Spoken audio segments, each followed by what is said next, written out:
వస్తారు. అట్లా అని చెప్పేసి 100 మంది చెప్పినామంటే 100 మంది రావాల్సిన అవసరం లేదు. ఇప్పుడు 100 మంది చెప్తే 100 మంది రారు. అందులో 20 మంది ఎస్ అంటారు, 20 మందిలో కానీ కొందరు ప్రోడక్ట్ వాడతారు, కొందరు బిజినెస్ చేస్తారు. 100కు ముందు వచ్చారు అనుకోండి, ఇప్పటిదాకా ఈ 20 సంవత్సరాలలో హైదరాబాద్లో ఒక్కరికి మిగిలేదు కాదు. అందరూ ఎస్టీ కార్లు వేసుకొని తిరిగితే రోడ్లు నూకటోళ్ళు, మోరీలు నూకటోళ్ళు ఏం తెస్తాం మళ్ళా? అందరు రావద్దు కూడా. వస్తే మళ్ళీ కష్టమవుతుంది. నేను ఆలోచిస్తే అందరు వస్తే ఎట్లా అని చెప్పేసి అందరు రారు. ఎవరన్నాను అంటే నాకు సంతోషం అనిపిస్తుంది. అమ్మ మిగిలి మనకు వేరే పని చేయడానికి అనిపిస్తుంది.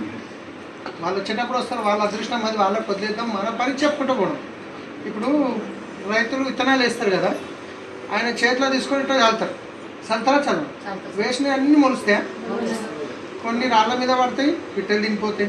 కొన్ని చెదలు పడతాయి, ఖరాబ్ అయిపోతాయి, కొన్ని మురిగిపోతాయి, కొన్ని తొక్కుట్లో పోతాయి, కొన్ని నేరుస్తాయి. అవునా కాదు? మనం గిట్ట అందరు చెప్పిన